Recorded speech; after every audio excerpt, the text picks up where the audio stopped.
Hello అండి. ఈ వీడియోలో మనము ఇంటర్మీడియట్ గ్రామర్లో మనం పబ్లిక్ ఎగ్జామ్స్కి ఖచ్చితంగా చదవాల్సిన గ్రామర్ టాపిక్స్ అంటే నేను మీకు ఈజియెస్ట్ ఏమున్నాయి, మనం ఎలాంటివి అటెంప్ట్ చేయొచ్చు, ఎవరైతే ఎక్కువ చదవలేను అని అనుకున్నారో వాళ్ళ కోసం అండి. సో రీడింగ్ కాంప్రహెన్షన్స్ అనేవి ఏవైతే ఉన్నాయో మనకు మొత్తం 17 రీడింగ్ కాంప్రహెన్షన్స్ ఉన్నాయి, 17. ఆ 17 చదివినట్లయితే 10 మార్కులు ఉంటాయి. మనకు ఆ ప్యాసేజెస్లోనే ఆన్సర్స్ ఉంటాయి కాబట్టి అది మస్ట్ అండ్ షుడ్గా చదవాలి. నెక్స్ట్ నాన్ వర్బల్ చూసుకోండి. అంటే ఏంటి, వాళ్ళు ఏదైనా మనకు ఒక ఇన్ఫర్మేషన్ ఇస్తే ఆ ఇచ్చిన ఇన్ఫర్మేషన్ మ్యాటర్ ఏదైతే ఉందో మనం దాన్ని డయాగ్రామ్గా వేయాల్సి ఉంటుంది. Pie chart, bar graph, tree diagram, root map, table ఇలాగ ఉంటాయన్నమాట మనకు. కాబట్టి అది ఒకసారి చూసుకోండి. డైలాగ్ రైటింగ్ వాళ్ళే 4 ఆప్షన్స్ ఇస్తారు, 4 బ్లాంక్స్ ఉంటాయి. ఏ బ్లాంక్లో మనం ఏ వర్డ్ని మనం ప్లేస్ చేస్తాం, ఆ ఇచ్చిన డైలాగ్స్ని బేస్ చేసుకొని మనం మెన్షన్ చేయాల్సి ఉంటుంది. అదొకటి. కామన్ ఎర్రర్స్ అనేది ఒక 100 వర్డ్స్ 100 సెంటెన్సెస్ దాకా ఉన్నాయి మనకు. వాళ్ళు రాంగ్ ఇచ్చినది ఏదైతే ఉంటుందో దాన్ని మనం కరెక్ట్ చేయాల్సి ఉంటుంది. అదొకటి చూసుకోండి. పార్ట్స్ ఆఫ్ స్పీచ్ ఆల్రెడీ మన ఛానల్లో పార్ట్స్ ఆఫ్ స్పీచ్ గురించి ఒక వీడియో అప్లోడ్ చేశాను. సో చూడకోకుండా ఒకసారి వెళ్ళి చూడండి. 3 మార్క్స్ మనం ఈజీగా గెయిన్ చేసుకోవచ్చు. ఆర్టికల్స్ అగైన్ ఈ టాపిక్ మీద కూడా నేను ఛానల్లో 2-3 వీడియోస్ పోస్ట్ చేశాను.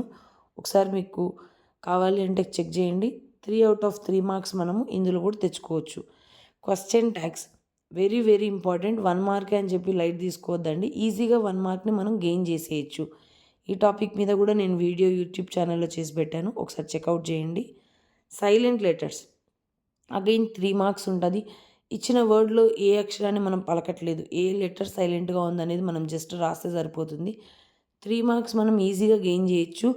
ఈ టాపిక్ మీద కూడా నేను వీడియో అప్లోడ్ చేస్తాను ఒక 2-3 డేస్లలో. సో ఒకసారి చూస్తూ ఉండండి.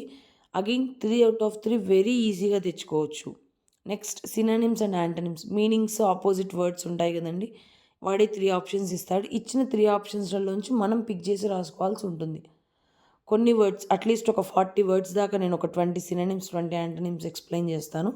కనీసం ఆ 40 అని ఒకసారి చూసుకోండి. మనకు అందులోంచి క్వశ్చన్స్ అడగడానికి మనం ఎక్స్పెక్ట్ చేయొచ్చు అనమాట.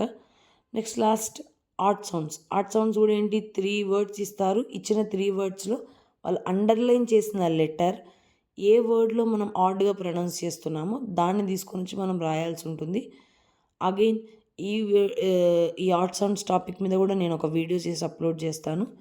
బట్ మీరేంటంటే ఎవరైతే అట్లీస్ట్ పాస్ మార్క్స్ తెచ్చుకోవాలి, అది మా ఎయిమ్ అని అనుకునే వాళ్ళు ఎవరైతే ఉంటారో ఈ వీడియోస్ అన్నీ ఒకసారి ఈ టాపిక్స్ మీద వీడియోస్ ఒకసారి చెక్అవుట్ చేయండి. అలాగని మీరు పర్సనల్గా అయినా సరే ఈ టాపిక్స్ని కొద్దిగా ఫస్ట్ ప్రిఫరెన్స్ కింద పెట్టుకొని చదువుకోండి. ఇవే కాకోకుండా నెక్స్ట్ సెక్షన్ ఏ అంటే ఏంటి, ప్రోజ్, పోయిట్రీ అండ్ షార్ట్ స్టోరీలో కూడా నేను సింపుల్ ఆన్సర్ ఎలా రాయాలనే దాని గురించి ఒక ఆన్సర్ నేను మీకు పోస్ట్ చేస్తాను. ప్రతి టాపిక్ ఒక ప్రోజ్, పోయిట్రీ, షార్ట్ స్టోరీ మీద ఒక్కొక్క క్వశ్చన్ నేను అప్లోడ్ చేయడం జరుగుతుంది. అది చూడండి. సో మనం 35-40 మార్క్స్ అనేది వెరీ ఈజీగా తెచ్చుకోవచ్చు. ఈ వీడియో ఓన్లీ ఎవరైతే ఎక్కువ మార్క్స్కి ఇబ్బంది అవుతుంది, ఎక్కువ నేను చదవలేను, ఎక్కువ నాకు గుర్తుండట్లేదు, నేను పాస్ మార్క్ నేను తెచ్చుకోవాలని అనుకుంటున్నాను అని అనుకుంటున్నారో వాళ్ళ కోసం మాత్రమే ఈ వీడియో నేను చేయడం జరిగింది. ఎవరైతే ఆ 90స్కి ఏం చేస్తున్నారో మీరు అన్నీ చదవాల్సి ఉంటుందండి.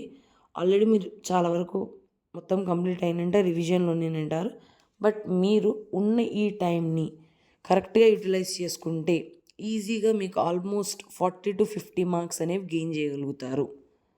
సో ఏదైనా డౌట్స్ ఆర్ ఏదైనా ఒక పర్టికులర్ టాపిక్, ఈ టాపిక్ ఎక్స్ప్లెయిన్ చేయండి అలాంటిది ఏదైనా ఉంటే నా కామెంట్స్లో ఒకసారి మెన్షన్ చేయండి. Thank you.